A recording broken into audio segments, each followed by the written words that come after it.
Hello, gorgeous soul. Here we are in December. I come dressed for the party. Anyway, and what a party we're going to have, because there are 2 new moons in December. It's a very rare thing that gives us real shifts of energy. And the first one is on the 1st of December, right in there in Sagittarius, the wild pony of the zodiac. We are feeling like, very excited about life. We may be galloping towards new horizons and new dreams. There hopefully will be a feeling of optimism and courage. And doubling down on that, we have Mars, the planet of action, fire and passion, trine this amazing new moon in Sagittarius. So we've got this force, this energy to go, yeah, baby, I'm on my way. I'm going to make things happen. I feel excited. I'm ready to go forward. I'm ready to travel and adventure and cross many boundaries, etc. Now, the fly in the ointment is that there is some problems with Saturn that's going, okay, do what you want to do, but you better make sure you got the foundations and you've laid your plans and you're being responsible. And, Sagittarius is like, who wants to be responsible? Let's have a party. Let's go and do something wild and frivolous and free and expansive. So do make sure, if you don't want to get caught mid-flow by some gateway stopping you, that you allow yourself to just do a little plan before you go on your big adventure, and you jot down the things that you need to do to get the job done. We also have it opposing Jupiter, the planet of good fortune. But you know what I say, Jupiter always brings something good to the party and is about expansion as well. So there is this sense of freedom, and it's just making the plan. What do you want to manifest? What do you want to transform in terms of adventure, traveling and learning? This is the ideal new moon to do it. It's very exciting. It's full of spice and flavor, and it's saying this is your time to go for it. Now, make sure you get everything done on that new moon, because around the 6th or 7th, depending on where you are, we have Mars, the planet of action in Leo, going retrograde, going backwards. Of all the planets, Mars does not like going retrograde. It does not like going over old ground. It's full steam ahead, power, excitement and passion. And when you take it retrograde, we all feel a bit meh. We all feel a little bit, I haven't really got the energy to push on and get things done. It's a more reflective space. And this whole Mars shenanigans has been going on for some time and will continue until next year. So you've got to conserve your energy, do anything that you need to do that's energetic before then, and then enjoy. I mean, December, towards the end of December anyway, and we have traditionally some time off and some time to reflect, most of us. And Mars is saying, well, you've just got to do it, because I'm not going to power your battery. I want you to focus on things rather than action. I want you to focus on reflection. And how good are you at doing that? Do you allow yourself time to reflect, or are you always on the go? Are you always rushing ahead so that you don't have to think about things? When we reflect, when we take time out, as difficult as that is, even if it's for 10 minutes a day, it fills our being and our spirit with energy so that we can manifest what we want, so that we can conjure up plans that are going to work. On the 7th, we have Venus, the planet of love and abundance, going into Aquarius. And this is an extraordinary time, because for the first time in 200 odd years, Venus in Aquarius is going to join forces with Pluto in Aquarius. And it is, I think it's going to be good, because it gives us this gateway to how we can manifest more abundance in our lives, what we need to change and what we need to transform to feel loved, for self-love, for abundance, and to feel, secure in ourselves. Now, if there's anything in your life that is blocking that, particularly around relationships or abundance, or indeed relationships to ourselves, you may find that day extremely intense. Now, don't forget, Aquarius is about freedom, while also understanding that we're all equal. None of us are better than each other. We are all equal, but we owe it to ourselves to be able to express ourselves as the unique soul that we are.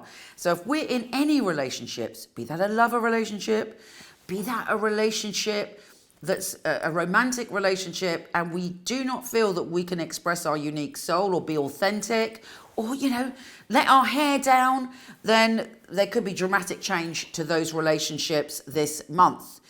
And do you know what? Ultimately, it'll be a good thing. But as I'm always saying to you, Pluto does not mess around. Pluto doesn't take any prisoners. Pluto is right. Boom. That is it. This is the line. The finality is here. There is no going back. It's life, death, and rebirth. So let me just say this. If you are going through a hard time, or let's say, worst or best case scenario, you're coming out of a relationship on that day or something happens and you realize, this is over.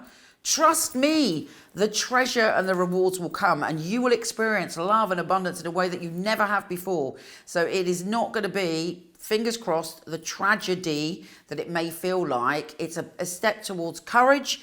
It's a step towards you becoming the phoenix and to really letting your soul shine. So fear not. Also, Neptune is going direct this month. When Neptune goes retrograde, it's not a bad thing. It's actually quite a good thing because it gives us the time, the peace, and again, the reflection to take our dreams and turn them into reality. When Neptune is going direct, we can become dreamers, we can fall into illusions, particularly as Neptune's in Pisces at the moment. Yes, it opens us up spiritually, but sometimes we're so busy dreaming we don't get on and do it. Now, with Neptune going direct, the dreams are strong once more. And of course, to achieve it and manifest it, we have to dream it. So it's a good thing and it will feel very natural. Then we have a full moon in Gemini, and this full moon is trine Pluto and sextile Mars. So it's got a lot of positive energies, but again, it's very intense. And it's all about the way we think, the way we communicate. And there may be a peak experience of that. Perhaps there'll be a peak experience with someone and there's a disagreement, or you find yourself communicating in ways that no longer serve you. I do it all the time. I'm really bossy and I try not to be bossy. And I try not to be a know-it-all and I try but I'm like, rah! My Aries personality sometimes in the 9th house sometimes messes that up. So I'm constantly thinking, don't be bossy. Don't be so opinionated, Michele. And we may find that this is a golden opportunity with this full moon to be able to look at our patterns, have the self-awareness to make changes, to bring more harmony into our communication. Mercury goes direct, hooray, on the 15th. That's great, just before the holiday season really kicks in. And we are feeling a lot clearer. If there has been any problems, any miscommunications, any delays, expect it to start to go forward. Of course, there's still the shadow, but don't worry about that. Let's just focus on celebrating the fact that Mercury is going direct and things get a lot easier and a lot clearer. We then have the sun going into Capricorn. And Capricorn, this is your first Capricorn season without Pluto. It's a time of celebration, particularly for Capricorns. It's a sign of feeling boosted and optimistic without all that heavy, intense, changeable energy. And for all of us, we are assessing what mountains we want to climb now and next year. And we're thinking about new goals, new successes, and what we want to do. Then on the 30th, there's that second new moon in Capricorn, conjunct Mercury and trine Uranus. There's a lot of energy in that. And it's the energy of commitment. Now Mercury is direct. We are going, I can clearly see my goals.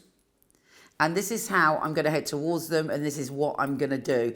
And hopefully we will feel this tenacity of spirit, this power and this strength to get on and do what we got to do. And thanks to Uranus, there may be some little surprise experience or news message happening that kind of chucks us on our path. But of course, we have to have the courage to jump on to that surprise encounter, that electrifying moment to make it happen. Let's see what the tarot has to say. Okay, let's pull a few cards to see if there's any intuitive insight for you for this month. Look at the cards and think about what they mean for you as well as my interpretation. Okay, December. Look at the gold with the gold.